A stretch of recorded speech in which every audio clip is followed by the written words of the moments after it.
WhatsApp guys, कैसे हैं आप लोग। स्वागत है आपका आज के क्लास में। आशा करता हूं कि आपकी जेई मेंस 2025 की तैयारी जोरों शोरों से चल रही होगी और इसी को ध्यान में रखते हुए मैं आज आपके लिए आइसोमेरिज्म से इम्पॉर्टेंट क्वेश्चंस एंड उससे रिलेटेड की कॉन्सेप्ट्स को लेकर आया हूं। क्लास शुरू करने से पहले वीडियो को लाइक, सब्सक्राइब एंड ज़्यादा से ज़्यादा शेयर करें ताकि मुझे और मोटिवेशन मिले ऐसे वीडियोज़ बनाने की।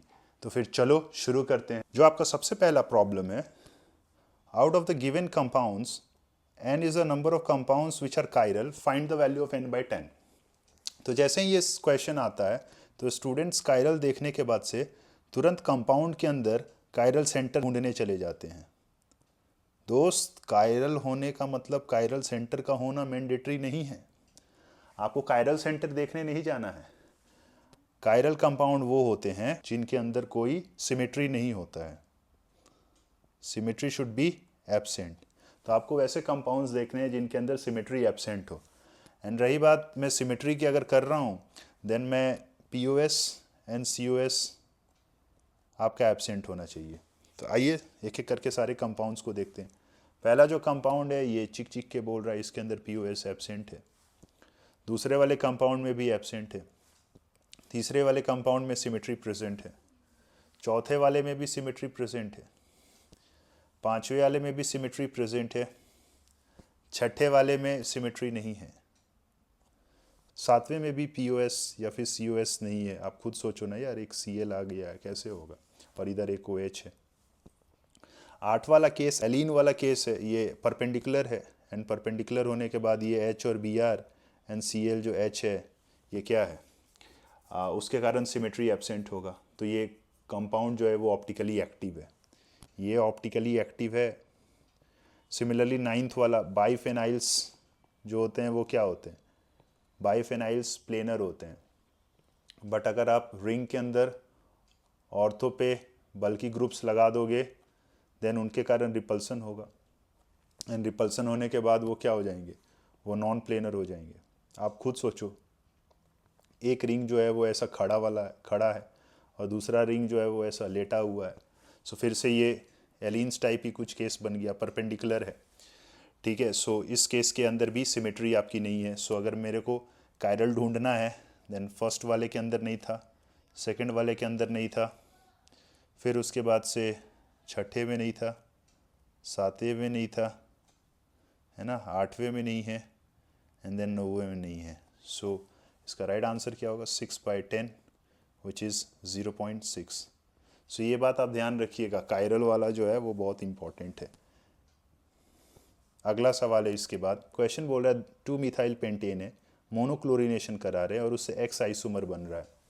Okay, and product mixture on fractional distillation gives Y fraction. So आपको X-Y/2 निकालना है। ये भी एक स्टैंडर्ड टाइप का क्वेश्चन है जो कई बार पूछता है। सो अगर मैं 2 मिथाइल पेंटेन की बात करूं देन ये रहा आपका 2 मिथाइल पेंटेन। मैं ऐसे ऐसे और बना दे रहा हूं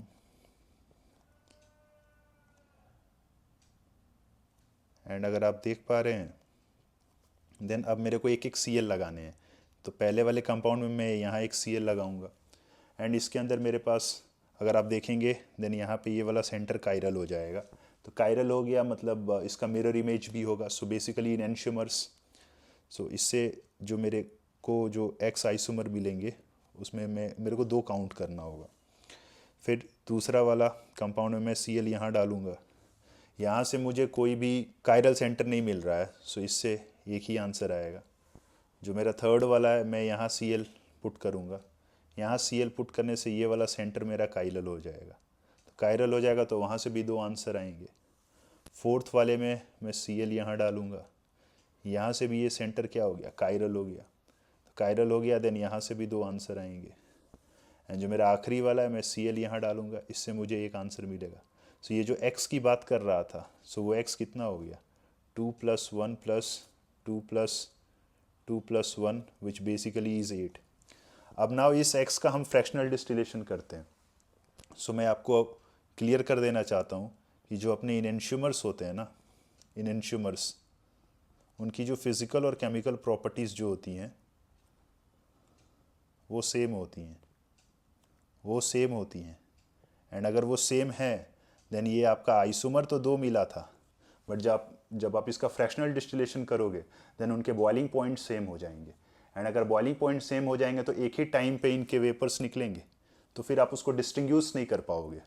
सो अगर फ्रैक्शन की बात करोगे तो जहाँ जहाँ इन एंशियोमर्स है जिसके कारण आपने आंसर्स में एक एडिशनल मार्क करा था, वहाँ पे आपका जो नंबर ऑफ प्रोडक्ट जाएगा फ्रैक्शनल डिस्टिलेशन के बाद वो सिर्फ एक ही होगा। सो यहाँ से एक होगा, जो एक था वो तो एक ही रहेगा, बट जो 2 था जहाँ पे इन एंशियोमर्स थे वो एक हो जाएगा, वो एक हो जाएगा। सो टोटल वाई की अगर मैं बात करूँ तो वो कितना हो जाएगा, वाई मेरा जो है वो हो जाएगा 5। एंड क्वेश्चन क्या बोल रहा है, क्वेश्चन बोल रहा है x minus y, so which basically is 8 minus 5 by 2 which is 3 by 2, eventually it is 1.5। So इस टाइप का सवाल भी काफ़ी स्टैंडर्ड है एंड जेई मेंस वाले टारगेट करेंगे इस टाइप के क्वेश्चंस को। आपका जो अगला सवाल है, यहाँ पे लिस्ट ऑफ कंपाउंड्स दिए गए हैं। इस टाइप का क्वेश्चंस काफ़ी फेमस है एंड वो रिलेशनशिप पूछते हैं कंपाउंड्स के बीच में क्या रिलेशन है। ठीक है, आपसे पूछ देगा 1 और 2 के बीच में क्या रिलेशन है, 2 एंड 3 के बीच में क्या रिलेशन है, समझ रहे हो आप। आपसे ये भी पूछ सकता है 2 एंड 7 के बीच में क्या रिलेशन है। सो यहाँ पे मैं इससे एसोसिएटेड 2 सवालों को लेकर आया हूँ, आप उन सवालों को देखिए। इस कैटेगरी में जो आपका पहला सवाल है वो है compound which are optically inactive. देखो दोस्त, क्वेश्चन कुछ भी हो, आपको आर एस कॉन्फ़िगरेशन पता है, आर एस कॉन्फ़िगरेशन। आप कभी भी फिशर जब आए ना तो उसके अंदर जो कायरल सेंटर है आप उसका कॉन्फ़िगरेशन निकाल लो, ठीक है, by following what CIP rule. तो आप उसका आर एस निकाल लोगे एंड आर एस निकाल लोगे तो बहुत झटके से आंसर आ जाएगा। एंड ये क्या है, ये स्टैगर्ड है। तो दोस्त, स्टैगर्ड का आर एस कॉन्फ़िगरेशन कैसे निकालोगे आप, आपको इसको इसके फिशर में कन्वर्ट करना होगा, बट स्टैगर्ड का फिशर नहीं बनाते हम लोग। तो आपको सबसे पहले ये जो स्टैगर्ड है उसको आपको एक्लिप्स फॉर्म में चेंज करना होगा। एंड आप समझ रहे हो एक्लिप्स फॉर्म का मतलब क्या हुआ, आमने सामने ग्रुप्स होने चाहिए। ये जो फेनाइल है ये दूसरे वाले फेनाइल से भी एंटी पे है, एंटी पे, उसको सामने होना होगा। एंड सामने होने के लिए क्या होगा, आप इस फिनाइल को यहाँ शिफ्ट करोगे, देन ये OH यहाँ चला जाएगा और ये वाला H इधर आ जाएगा। ठीक है, तो आप इसका जब फिशर बनाओगे देन ये जो pH है इसके लेफ्ट में H है एंड राइट में OH है, सो मैंने वो कर दिया है। एंड जो दूसरा वाला जो pH है उसका H इधर जाएगा एंड OH किधर आएगा, इधर आएगा। सो ये है। सो अगर आप देख पा रहे हैं देन ये मेरा चौथा कंपाउंड था। मेरा पहला और चौथा क्या है, आइडेंटिकल है, आइडेंटिकल है। एंड नाउ क्वेश्चन बोल रहा है क्या कि compound which are optically inactive, which means आपको वैसे कंपाउंड्स देखने हैं जिनके अंदर क्या है, सिमेट्री प्रेजेंट है। एंड अगर सिमेट्री प्रेजेंट है देन वो ऑप्टिकली इनएक्टिव हो जाएगा। सो अगर आप पहला कंपाउंड देख पा रहे हैं देन यहाँ पे प्लेन ऑफ सिमेट्री है। फिर दूसरे कंपाउंड में सिमेट्री नहीं है, तीसरे कंपाउंड में भी सिमेट्री नहीं है। बहुत लोगों को दूसरे और तीसरे कंपाउंड को देखकर सेंटर ऑफ सिमेट्री की याद आएगी, तो मैं आपको पहले बता देना चाहता हूँ कि जब भी आप फिशर के अंदर चीज़ों को देख रहे होंगे देन वहाँ पे कॉस नहीं देखना होता है, बिकॉज ये 2D रिप्रेजेंटेशन है 3D मॉलिक्यूल का। सो आपको उसके अंदर कॉस नहीं देखना है, आपको सिर्फ और सिर्फ उसके अंदर पॉस देखना है। ठीक है, फोर्थ वाला अगर आप देख पा रहे हैं देन ये आइडेंटिकल है पहले वाले से। सिमिलरली पाँचवें वाले को pH में इधर शिफ्ट करूँगा, ओके, OH इधर आएगा और H इस तरफ जाएगा। सो वो भी मिरर इमेज ही है। ठीक है, OH लेफ्ट में है एंड H राइट में है, सो इसका मिरर इमेज ही होगा। जो सिक्स्थ है, सिक्स्थ वाले में मैं H को इस तरफ डालूंगा, OH को इस तरफ डालूंगा। एंड अगर ऐसा है देन OH लेफ्ट में है, H राइट में है। दूसरे वाले में H कहाँ है, लेफ्ट में है एंड OH राइट में है। सो तीसरा और छठा वाला जो है सेम दिख रहा है। एंड जो आखिरी वाला है सातवां जो है वो OH किधर आ जाएगा, लेफ्ट में, एंड H जो है वो राइट में जाएगा, जो कि दूसरे वाला के जैसा है। सो कंपाउंड जो बोल रहा है ऑप्टिकली इनएक्टिव, तो मैंने आपको अभी क्लियर करा कि जो फर्स्ट वाला है एंड जो फोर्थ वाला है एंड जो फिफ्थ वाला है ये सबों के अंदर सिमेट्री है। सो ये वाला जो कंपाउंड है वो ऑप्टिकली इनएक्टिव हो जाएगा। वेयर एज जो अदर ऑप्शन है 2 एंड 3 में मैंने आपको क्लियर करा, कॉस आपको नहीं देखना है, पॉस ही देखना है। 1, 4, 7 में नहीं है सिमेट्री, 1 एंड 4 में है बट 7 में सिमेट्री नहीं है। डी ऑप्शन है 1 4 5 एंड 6, अगेन यहाँ 6 में नहीं है, 6 में सिमेट्री एब्सेंट है, सो इसका राइट आंसर सी होगा। इसी कॉन्टेक्स्ट में जो आपका दूसरा सवाल है, which of the following pair represents diastereomers. So देखो, आपको कॉन्फ़िगरेशन पता करना है एंड कॉन्फ़िगरेशन से आप आंसर कर दोगे बहुत आसानी से। सो आपको पता है डायस्टेरियोमर्स क्या होते हैं? वो स्टीरियो आइसोमर्स होते हैं which are not the mirror images of each other.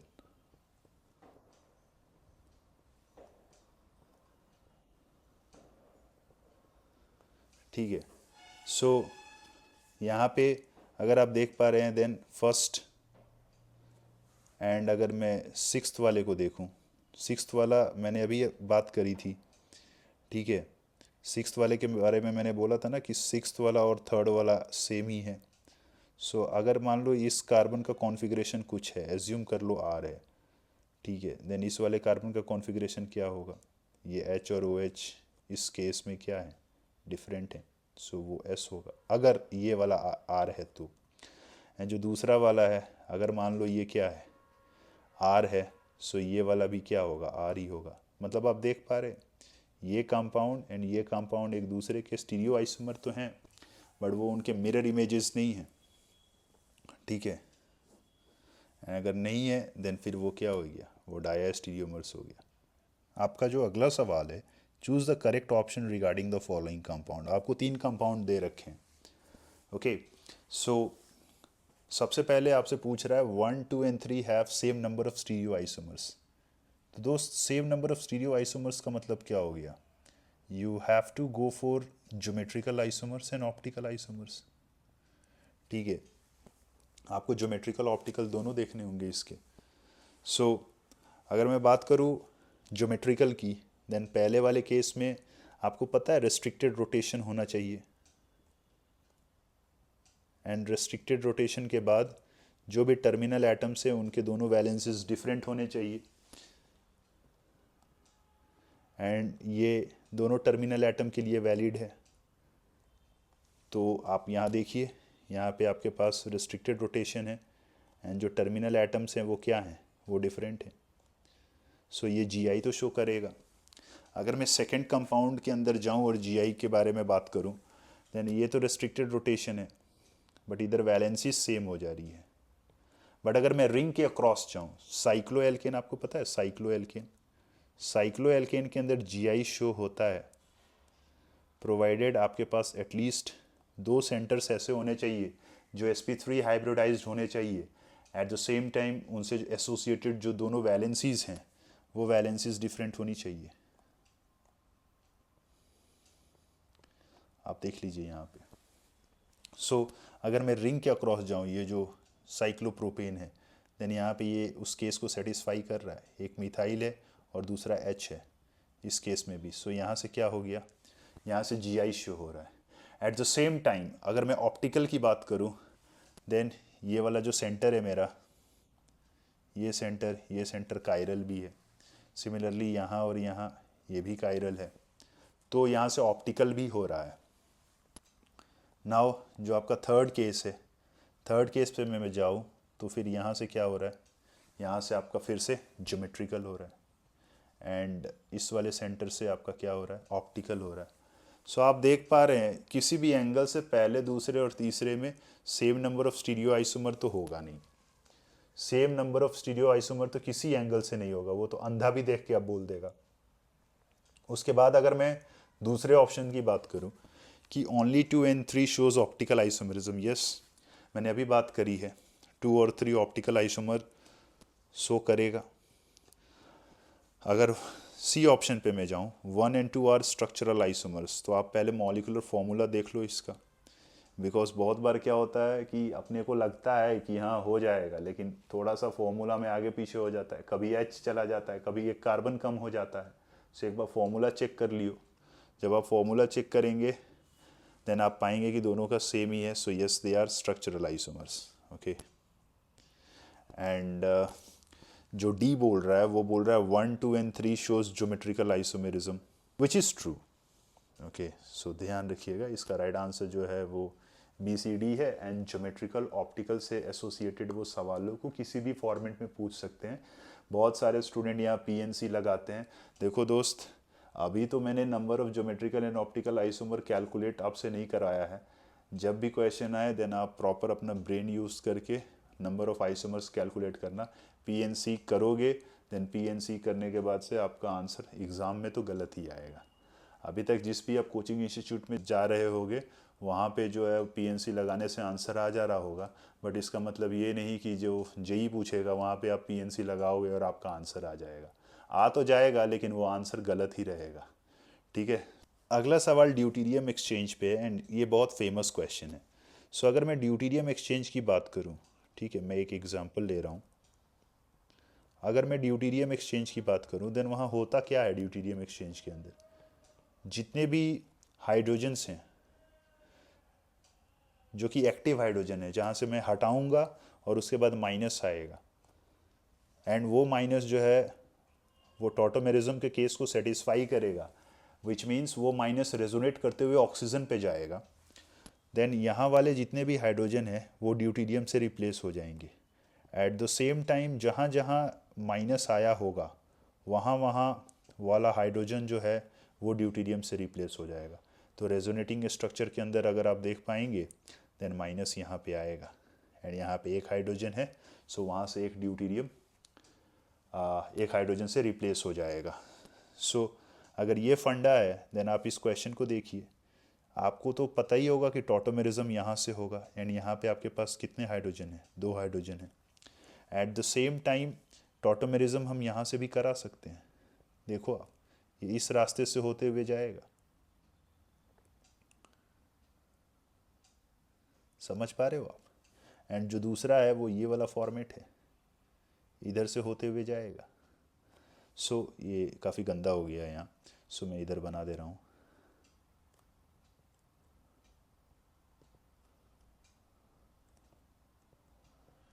And यहाँ पे माइनस आएगा, यहाँ पे माइनस आएगा, यहाँ पे माइनस आएगा, यहाँ पे माइनस आएगा एंड यहाँ पे माइनस आएगा।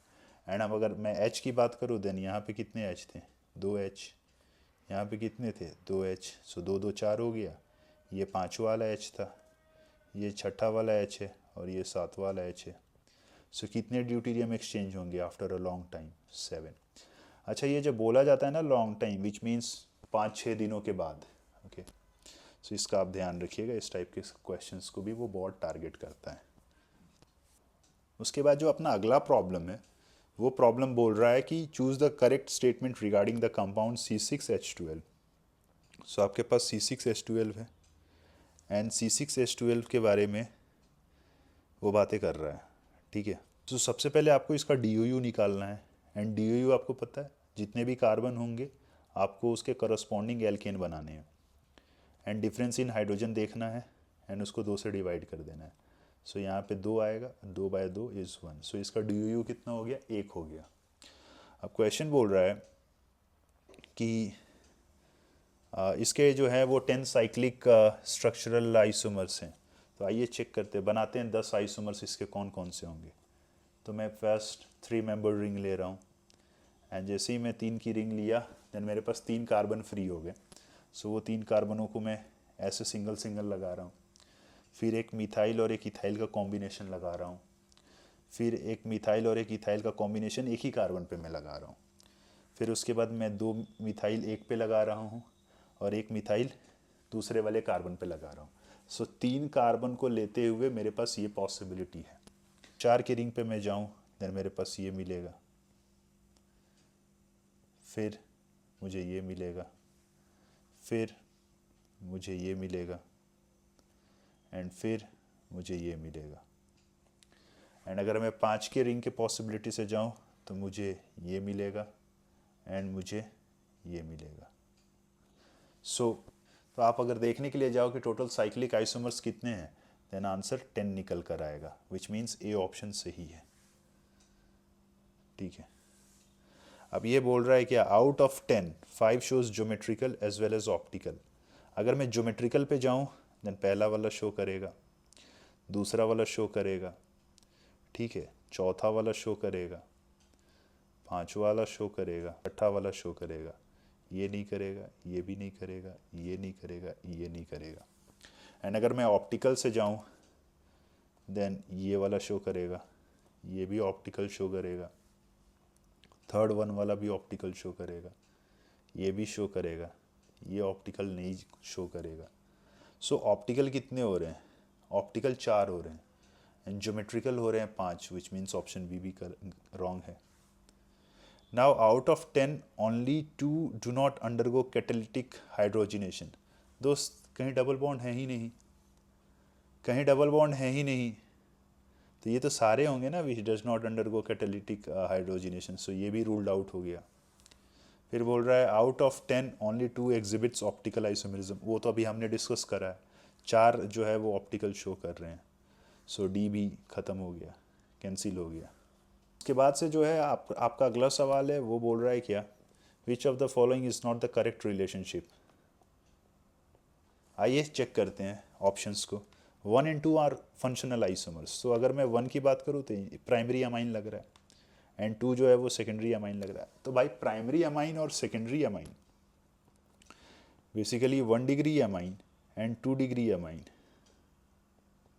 ये तो फंक्शनल आइसोमर्स होते ही एक दूसरे के। 1 degree, 2 degree, 3 degree amines are functional isomers because they are considered as a different functional group. B बोल रहा है 2 and 4 आर मेटामर्स। आइए 2 मेटामर्स आप समझते हैं, पॉलीवेलेंट फंक्शनल ग्रुप के आजू और बाजू में एल्काइल ग्रुप्स क्या होने चाहिए, डिफरेंट होने चाहिए।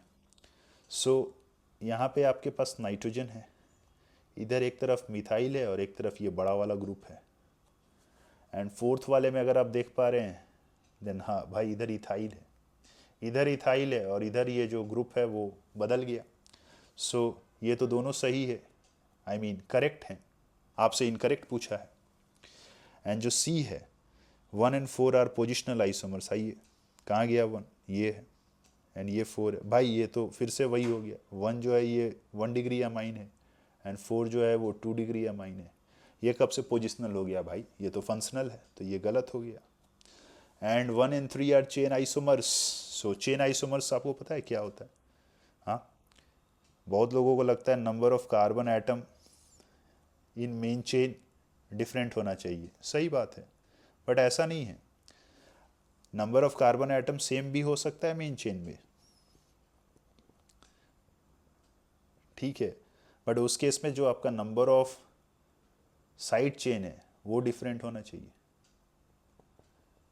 There should be a difference in number of side chain, जो कि है। फर्स्ट वाले एंड थर्ड वाले पे आप जाओ, सो साइड चेन में डिफरेंस है।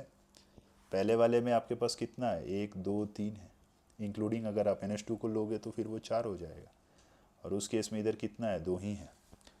सो डी भी करेक्ट है। सो क्वेश्चन पूछ रहा है इनकरेक्ट, सो इसका राइट आंसर होगा Calcutta. This is the last problem of today's class and ये पूछ रहा है क्या कि विच of the following compound does not have POS। POS किसके अंदर नहीं है? सो अगर आप पहला कंपाउंड देख पा रहे हैं, ये वेज रिप्रेजेंटेशन है, बट इसके अंदर POS है। आप यहाँ से काटोगे, जहाँ से BRCL वाला प्लेन से अगर आप काटोगे तो ये कंपाउंड 2 भाग में कट जाएगा। सो इसके अंदर POS है, POS प्रेजेंट है इसके अंदर। जो दूसरा कंपाउंड है वो उसके अंदर POS एब्सेंट है, कहीं से भी आप काटोगे तो POS आपको नहीं मिलेगा। सिमिलरली थर्ड वाले में भी कहीं से भी काटो POS आपको नहीं मिलेगा। एंड अगर B में आपको POS नहीं मिल रहा है देन आपको D में भी POS नहीं मिलेगा, ठीक है। कहाँ से मिलेगा यार, कोई भी एंगल से काटो नहीं मिलेगा। सो इसका राइट आंसर होगा बॉम्बे, कैलकाटा एंड दिल्ली। सो आज के क्लास के अंदर आइसोमेरिज्म से एसोसिएटेड मैंने सारे पॉइंट्स को डिस्कस करे हैं, जो जो भी इम्पोर्टेंट हो सकता है। अगले वीडियोस में भी मैं दूसरे टॉपिक्स के साथ आऊँगा जो JEE मेन स्पेसिफिक होगा। आपको उसी डायरेक्शन में तैयारी को करना है, ज़्यादा हाई फाई नहीं सोचना है। Have to be absolutely accurate with respect to the syllabus. ज़्यादा आपको हाई फाई नहीं सोचना है because it is JEE mains and if you can see the regular trends then they are asking very cheap level stuff. So for that, if you are creating a huge hype, then it is absolutely unnecessary. Your basics has to be properly clear, and then you solve some mock papers and all, which will be more than sufficient. So that's all for today. We'll meet again in the next class with some different topics. Till then, take care. Bye bye.